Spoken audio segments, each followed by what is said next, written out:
ಬೇಡ, ಹುಡುಗ ಅರೆಸ್ಟ್ ಆಗಲಿ, ಅದು ಏನು ಬೇಡ. ನನ್ನ ಮಗಳಿಗೆ ನ್ಯಾಯ ಕೊಡಿಸಿ, ಆ ಮಗುವಿಗೊಂದು ಅಪ್ಪನ ಸ್ಥಾನ ಕೊಡಿಸಲಿ. ಮುಂದೆ ಅವಳು ಲೋಕದಲ್ಲಿ ಇದರಲ್ಲಿ ಫೇಸ್ ಮಾಡಬೇಕಾದ್ರೆ ತುಂಬಾ ಕಷ್ಟ ಉಂಟು. ತಂದೆ ಸ್ಥಾನ ಇಲ್ಲದಾದ್ರೂ ಸಣ್ಣ ಹುಡುಗಿ ಅಲ್ವಾ. ಅದು ನಾನಿಷ್ಟೇ ಹೇಳೋದು, ನನ್ನ ಮಗಳಿಗೆ ನ್ಯಾಯ ಕೊಡಿಸಿ ಮೇಡಮ್, ಅಷ್ಟೇ ಸಾಕು ನನಗೆ, ಮತ್ತೇನು ಬೇಡ.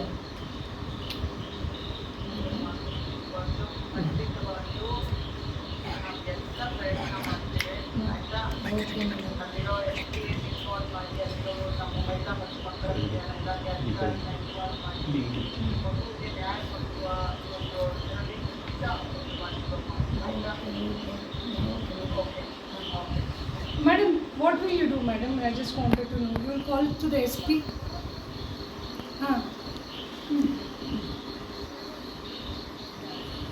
Okay.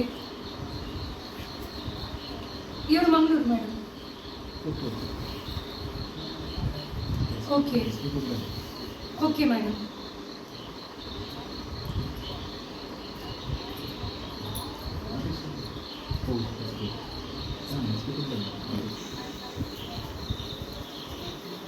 Yes, thank you, madam. Thank you so much, madam. Okay, thank you. DD ಬರ್ತಿರಲ್ಲ, ಇಲ್ಲ ದಾದ ಮಾತ ಹೆಲ್ಪ್ ಮಾಡ್ತಾರೆ. Very B bold.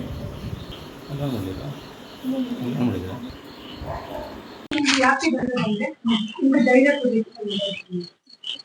ಗೊತ್ತಾಯ್ತಾ? ದೊಡ್ಡ ಪ್ರಾಬ್ಲಮ್ ನಗರಲ್ಲಿ ಗೊತ್ತಾಯ್ತಾ? ಆದ್ರೆ ಈ ಧೈರ್ಯವನ್ನು ನೀವು ಅದನ್ನು ಫೇಸ್ ಮಾಡಬೇಕು. ಫೇಸ್ ಮಾಡೋ ಧೈರ್ಯ ನಿಮ್ಗೆ ಇದೆ. ಈ ಮಾಸ್ಕ್ ಅನ್ನು ಯಾವತ್ತೂ ಹಾಕಬಾರ್ದು. ಅದಕ್ಕೆ ನಾಟ್ ರಿಕ್ವೈರ್ಡ್. ಅಂತ ದೊಡ್ಡ ಅಪರಾಧ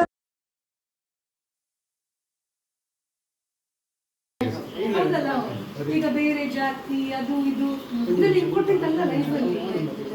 ನಾವು ಆದ ತಪ್ಪನ್ನು ಸರಿ ಮಾಡ್ತಾ ಹೋಗ್ಬೇಕು.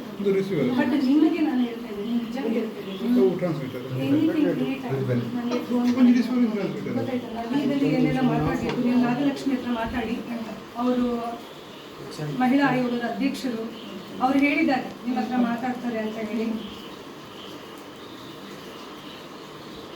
ಅವರಿಂದನೂ ಸಪೋರ್ಟ್ ಮಾಡ್ತಾರೆ. ನಾಳೆ ಮಹಿಳಾ ಆಯೋಗದವರು ಇಲ್ಲಿ ಬರ್ತಾರೆ ಡಿಪಾರ್ಟ್ಮೆಂಟ್ ಇಂದ.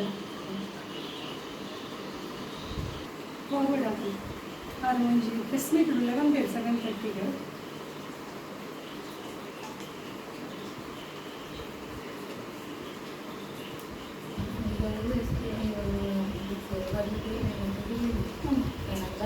ನಾವು ಕೋಟಿಂದ ಬಂದದಷ್ಟೇ. ಎಲ್ಲಿ DC? ನಾವು ಒಟ್ಟಿಗೆ ಹೋಗುವ, ಆಯ್ತಾ? ನಾನು ಮಾತಾಡ್ತೇನೆ.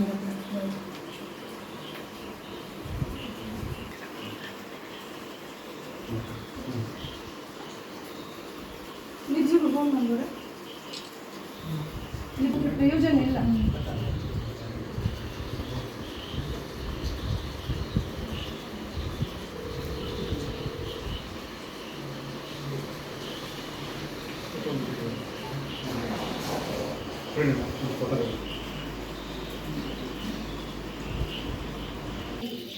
ಪುತ್ತೂರಿಗೆ ಇಲ್ಲಿ ಬಂದಿದ್ದೇನೆ. ಎಲ್ಲರಿಗೂ ಈ ಪ್ರಕರಣ ಗೊತ್ತಿದೆ. ಇಡೀ ರಾಜ್ಯದಲ್ಲಿ ದೊಡ್ಡ ಮಟ್ಟದಲ್ಲಿ ಸುದ್ದಿ ಮಾಡ್ತಾ ಇದೆ. ನಾನು ಹಿಂದುಳಿದ ವರ್ಗದ ಆಯೋಗದ ಸದಸ್ಯೆಯಾಗಿ, ಮುಖ್ಯವಾಗಿ ನಾನು ಒಂದು ಹೆಣ್ಣುಮಗಳಾಗಿ ಈ ಜಾಗಕ್ಕೆ ಬಂದಿದ್ದೇನೆ. ಒಂದು ಹೆಣ್ಣಿಗೆ ಇಲ್ಲಿ ಅನ್ಯಾಯ ಆಗಿದೆ. ಈ ನಿಟ್ಟಿನಲ್ಲಿ ನಾನು ಈಗಾಗಲೇ ಮಗು ಮತ್ತು ತಾಯಿಯನ್ನು ಭೇಟಿ ಮಾಡಿದೆ. ಅದೇ ರೀತಿ ತಾಯಿ ಯಾರಿದ್ದಾರೆ ಯಾರು ಕಂಪ್ಲೇಂಟ್ ಮಾಡಿದ್ದಾರೆ ಅವರನ್ನು ಮಾತಾಡಿಸಿದೆ. ಇನ್ನು ಇದಕ್ಕೆ ನ್ಯಾಯ ಅಂತ ಸಿಕ್ಕಲಿಲ್ಲ. ಈಗಾಗಲೇ ನಾನು ಸಂತ್ರಸ್ತೆಯನ್ನು ಮೀಟ್ ಆದೆ. ಆ ಮಗುವನ್ನು ನೋಡಿ ತುಂಬಾ ಮನಸ್ಸಿಗೆ ಬೇಜಾರಂತ ಅನ್ಸಿತು. ಯಾರಿಗೂ ಅನಿಸ್ತದೆ, ಸಣ್ಣ ಮಗು. ನಾನು ಒಂದು ಅಮ್ಮ ಆಗಿದ್ದೇನೆ, ನನಗೂ ಆ ಹೆಣ್ಣು ಮಗಳ ಪ್ರಾಯದ ಮಕ್ಕಳಿದ್ದಾರೆ. ಇಂಥ ಪರಿಸ್ಥಿತಿ ಯಾರಿಗೂ ಬರಬಾರ್ದು. ಹೇಳುವವರು ಹೇಳ್ತಾರೆ ಪರಿಸ್ಥಿತಿ ತಂದು ಕೊಟ್ಟವ್ರು ಯಾರು ಅಂತ ಹೇಳಿ. ಏನೋ ಒಂದು ಸಿಚುವೇಶನ್, ಏನೋ ಒಂದು ಆಗಿ ಹೋಗಿದೆ, ತಪ್ಪಾಗಿ ಹೋಗಿದೆ, ಇಬ್ಬರಿಂದನೂ ತಪ್ಪಾಗಿದೆ.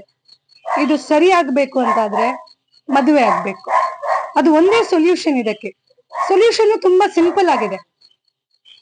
ಮತ್ತೆ ಯಾರ ಮಗ ಈ ಹುಡುಗ ಆಗಿದ್ದಾನೆ, ಅವರು ಇಬ್ರು ರೆಸ್ಪಾನ್ಸಿಬಲ್ ಸಿಟಿಸನ್ಸ್. ಅವರು ಅಪ್ಪ ಪಂಚಾಯತ್ ಮೆಂಬರ್ ಆಗಿದ್ದಾರೆ, ನೂರಾರು ಜನ ಅವರನ್ನು ನೋಡ್ತಾರೆ.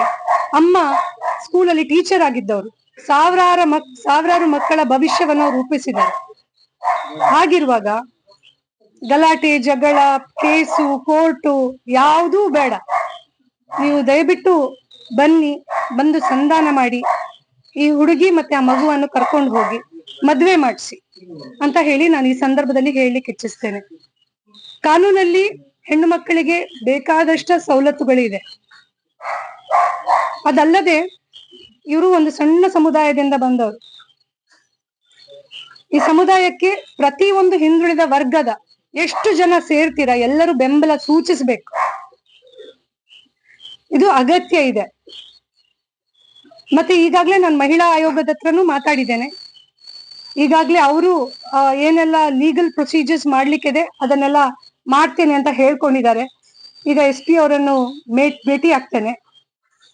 ಅದಲ್ಲದೆ ನಮ್ಮ ಹಿಂದುಳಿದ ಕಮಿಷನ್ ಏನಿದೆ ಅದರಿಂದ ಅವ್ರಿಗೆ ಏನೆಲ್ಲ ಸಹಾಯ ಮಾಡ್ಲಿಕ್ಕೆ ಸಾಧ್ಯ ಇದೆ ಅದನ್ನ ನಾವು ಮಾಡ್ಲಿಕ್ಕೆ ರೆಡಿ ಇದ್ದೇನೆ ಅಂತ ಈ ಸಂದರ್ಭದಲ್ಲಿ ಹೇಳ್ತೇನೆ. ಅದಲ್ಲದೆ ನಾನೀಗ ಈಗಾಗ್ಲೇ ತಾಯಿ ಹತ್ರ ಮಾತಾಡ್ಕೊಂಡಿದ್ದೇನೆ. ಆ ಮಗು ಮತ್ತೆ ತಾಯಿದು ಸಂಪೂರ್ಣ ಖರ್ಚು ಏನಿದೆ ಅದನ್ನು ನಾನು ಭರಿಸ್ಲಿಕ್ಕೆ ರೆಡಿ ಇದ್ದೇನೆ.